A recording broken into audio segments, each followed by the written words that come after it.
Tracy Sable. Tonight on EWTN News Nightly, deal or no deal? President Joe Biden meets with congressional leaders to discuss the debt ceiling. We're at the White House. Targeting pro-lifers. A group of doctors is speaking out after being subjected to a weeks-long cyber attack. Protests in Pakistan. Tensions rise following the arrest of a controversial political figure. And listen to this. We learn about a new podcast that proves you are never too young to evangelize. These stories and more tonight. From EWTN, the Global Catholic Network, this is EWTN News Nightly. Thank you for being with us. Our top story tonight, it was their first substantive meeting in months. President Joe Biden and congressional leaders sitting down at the White House discussing the nation's debt ceiling and trying to avert an unprecedented U.S. government default. White House correspondent Owen Jensen reports. Owen?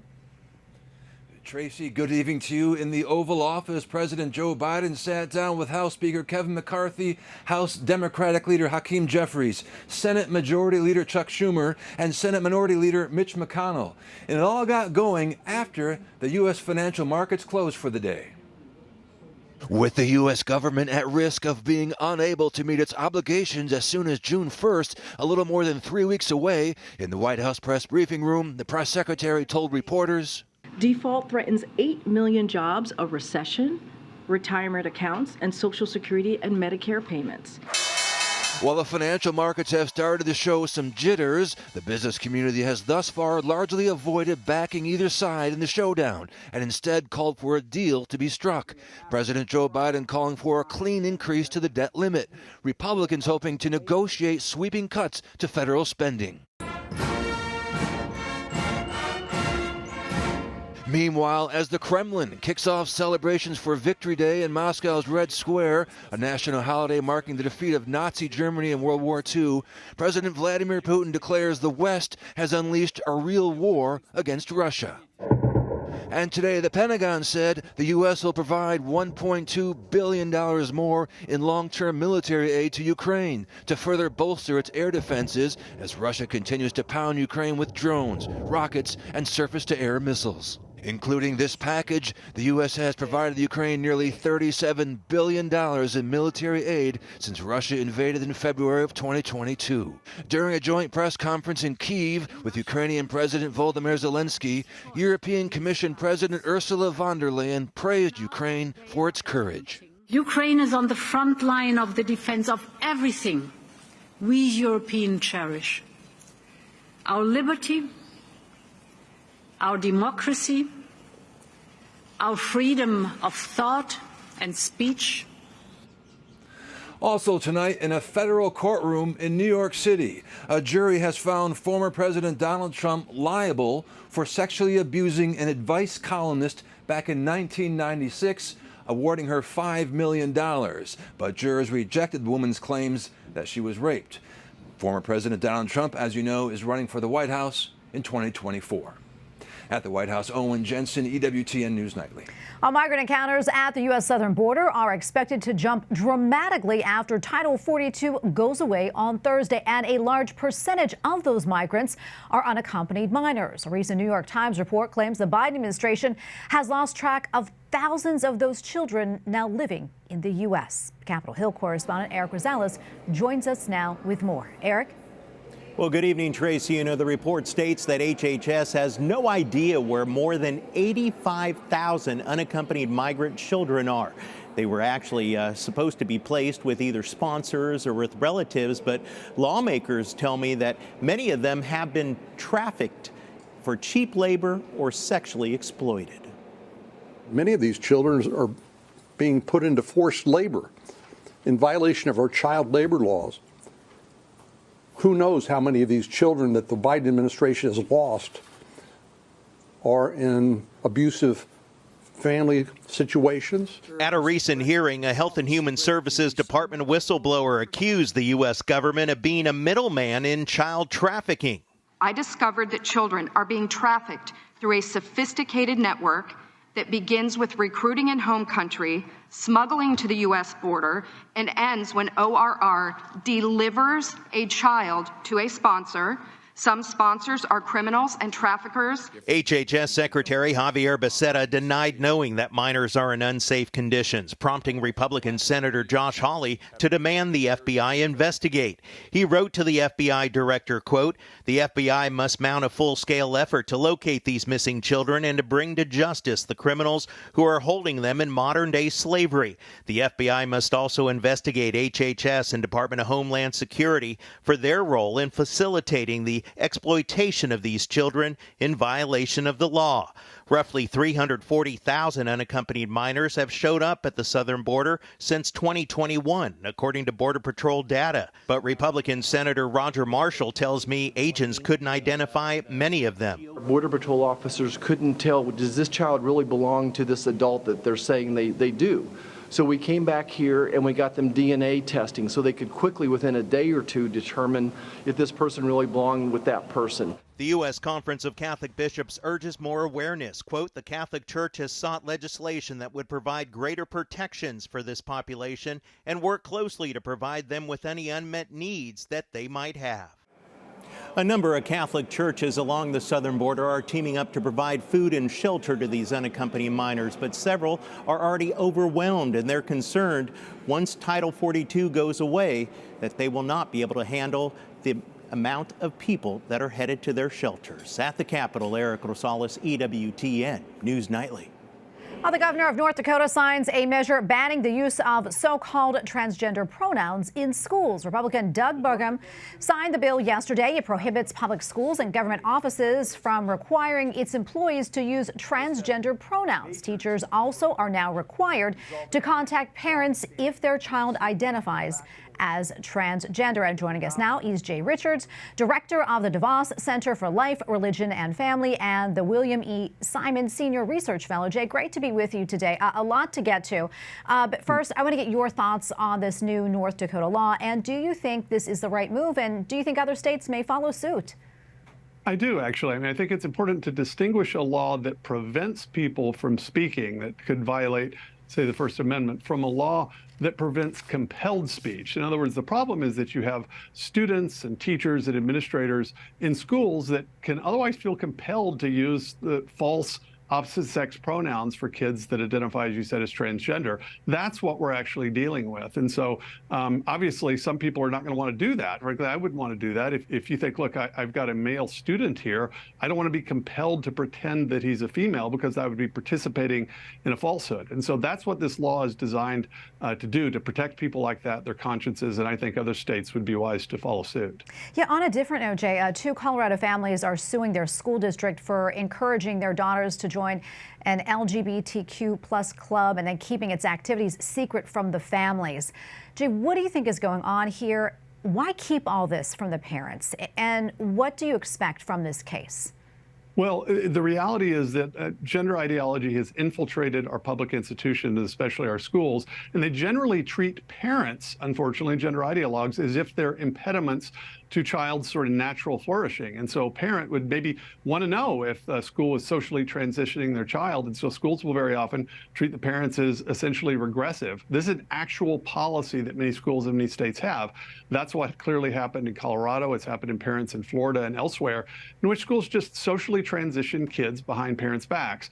Obviously, parents' rights are violated in a policy like that. What's important to understand is that schools are essentially engaging in a kind of psychosocial intervention that sets kids on the path to so-called gender-affirming care that ends with cross-sex hormones and even transition surgery. So it's a very, very serious thing. Colorado, unfortunately, is, I think, not as solid politically on this. Other states that can do it, though, that frankly have red legislators and governors, I think, need to do this. They need to implement parents' rights bills, and they certainly need to pass bills that insist on accountability and transparency, so schools at least aren't doing this behind parents' backs. Yeah, meanwhile, here in the D.C. area, Brookside Gardens, a park in Montgomery County, Maryland, is holding what they call Drag Story Hour for the months of May and June. They say it will be virtual, quote, in the interest of safety. That's because, according to their media relations manager, they received some negative feedback and social media posts not in favor of the event, which includes craft activities and stories read by a drag performer by the name of Demand Martini. Jay, a lot to unpack here, I know. But if they're getting so much pushback on this, why are they still going forward with this? I mean, what is behind this?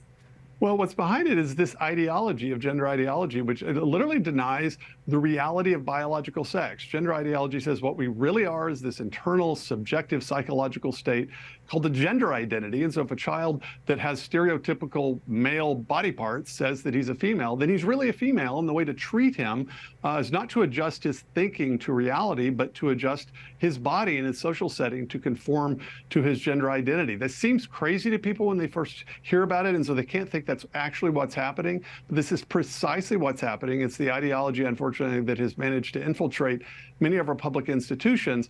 And the way to resist this is to first understand how radical the idea is, so that we can actually respond to it. I mean, what I've discovered is that people first just simply have a hard time believing it's as crazy as it sounds. And then once they realize it is, they're infuriated and want to do something about it. But that anger has to be channeled into productive policies, and policies like the ones that we've seen actually around the country, restricting so-called gender-affirming care, protecting the speech of people who might otherwise be compelled. This is a really good first start. But this is honestly, I think, the major issue, the major cultural battle of our time, and we can't afford to lose it. Yeah, we're going to leave it right there, Jay. So much more we can talk about, unfortunately. Thanks so much always for your insights. Appreciate it. Thanks, Tracy. Meantime, a new proposed law in Germany would make it easier for people ages 14 and older to change their name and their gender. This is a shift from the current law, which requires an expert's assessment and a court authorization. Children under the age of 14 will need parental consent. Chinese authorities raided the offices of international consulting firm Capvision. The raid comes amid a crackdown on foreign businesses that provide sensitive economic data. State-run CCTV claims Western countries have been stealing intelligence and information related to China's military and economy. A protest in Pakistan today following the arrest of former Prime Minister Imran Khan.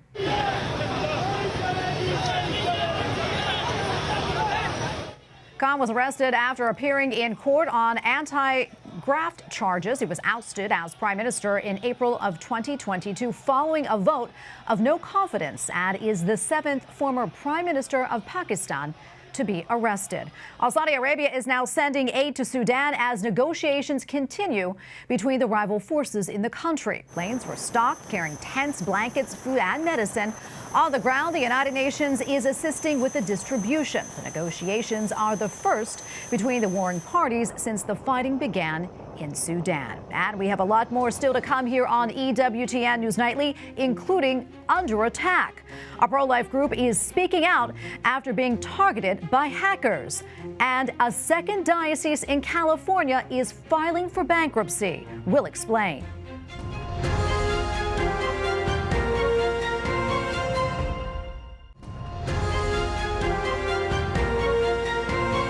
A pro-life doctors group has been the target of a weeks-long malicious cyber attack. The attacks against the American College of Pediatricians began in late April.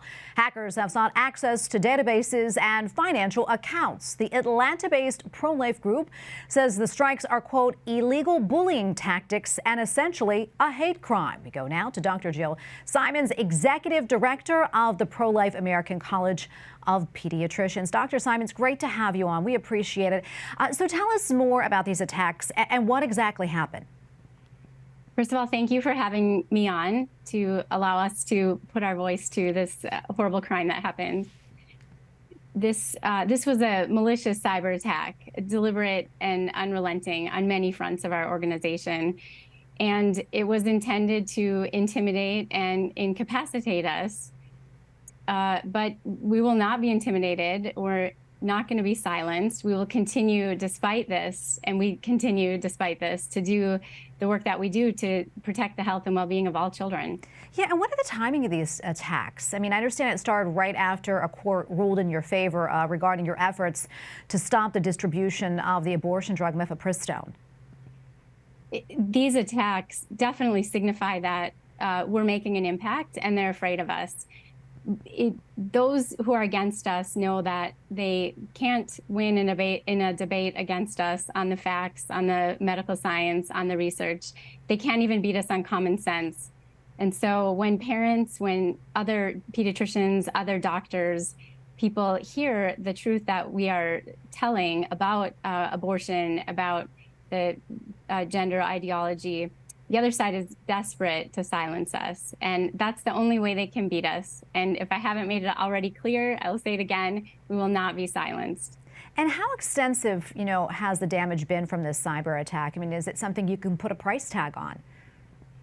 I can't comment on the details of the attack and specifically what information was accessed because investigations are ongoing. We, despite the attack, though, we continue to do our work, and it's been made clear to us that we are not alone in this. This is bigger than the American College of Pediatricians. Our allies, our friends have come out in droves to support us. Even people who have not heard of us have now heard of us and are calling and are supporting us. They're donating, they're joining. I'm overwhelmed by the support we've received. And it speaks to the bigger issue. It's not just against the American College of Pediatricians. It's about what we stand for and what many of our allied organizations, what many good people stand for. Yeah, and I know you really can't talk about the investigation, I know, but if anybody has a cyber attack, it happens to them. I mean, it does impact them in some way, maybe financially or otherwise. Did it impact your work at all? We had a security system in place. We run our business like businesses do nowadays. You have to have these in place. This was above and beyond. And so we are having to really strengthen and fortify and keep this from happening. And we're spreading the word to other organizations as well to prevent this from happening. So we continue to do that work. We do continue, though, the work of the college. I mean, that doesn't stop. We continue to have people reach out to us to speak, to give information. We continue to work on other projects. So it's not going to stop us. Yeah, we're almost out of time, but I'm curious. I mean, have there been any leads in this attack? And also, if you had the chance, what would your message be to the people or group behind this cyber attack? I mean, what would you say if you could? I just think they're cowards. I think this is what we are saying, what we stand for is medical truth. And if it's not, debate us openly. That's what we've called for. And so it was meant to intimidate us, and it's done quite the opposite. That's wonderful. Standing firm. Dr. Simons, thank you so much. Thank you for coming on, for speaking with us, and thank you for all that you do. We appreciate it. God bless you. Thank you. And if people do want to, if they're motivated to support us, you can go to our website, acpeds.org. Okay, wonderful. Thank you again. Thank you. And up next on EWTN News Nightly, counting the votes. A religious sister reacts to the Holy Father's recent decision regarding the Synod on synodality. Plus, never too early. We look at a young boy's way of bringing kids closer to Christ.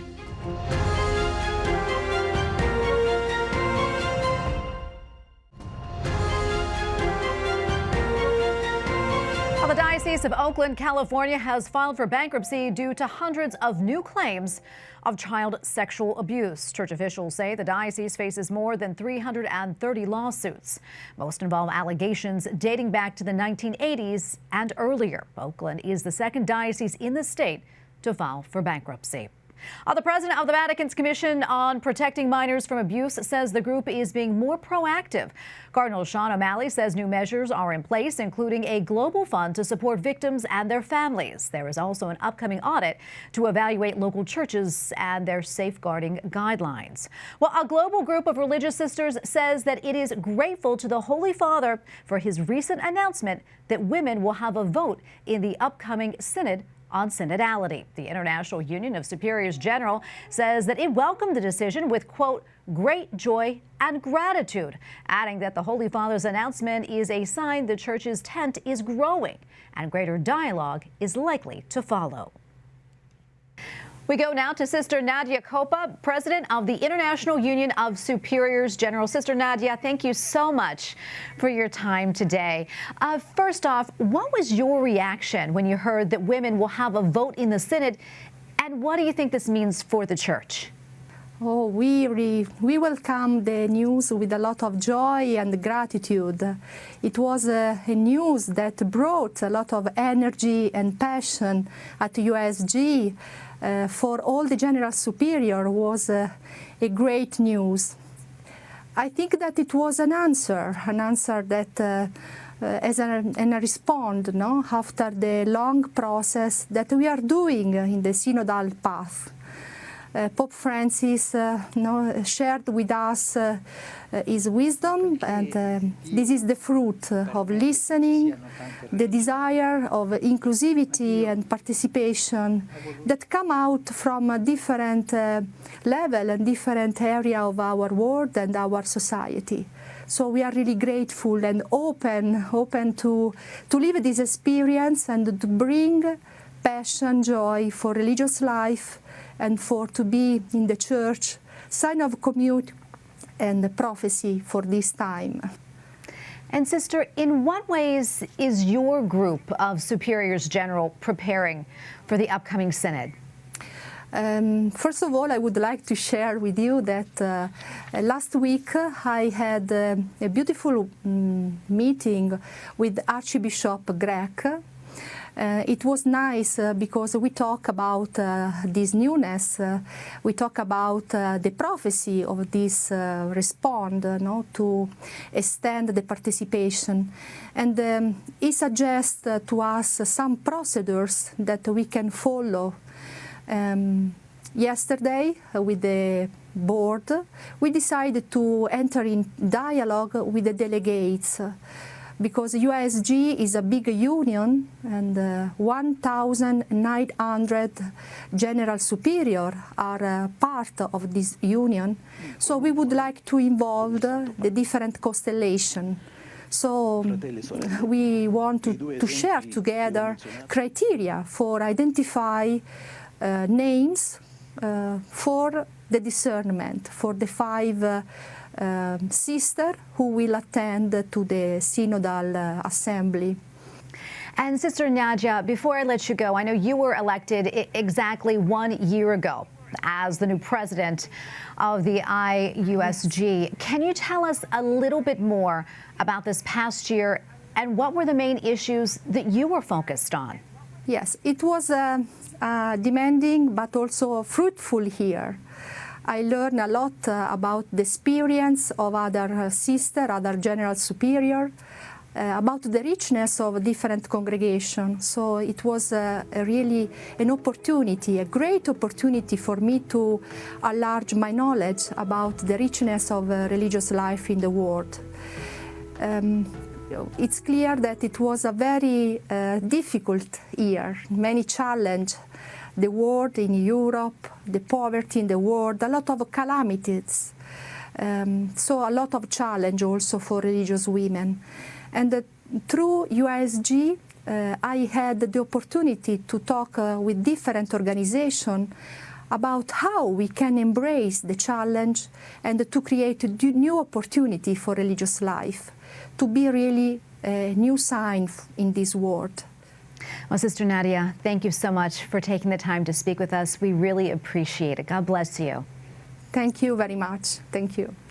And finally tonight, a Michigan third grader takes inspiration from Father Mike Schmidt's The Bible in a Year podcast to start his own evangelization journey. Teddy Howe is the creator of the Kids Bible in a Year with Teddy's podcast. His parents Stephanie and Sean Howe help him launch his episodes on Wednesdays and Sundays. Teddy is the oldest of 6 and he leads a prayer in each episode and then reads a passage from a kid's Catholic Bible. I love that. Well, thank you for watching tonight. And remember, you can follow us on social media, Facebook, Twitter, and Instagram at EWTN News Nightly. I'm Tracy Sable. Good night and God bless.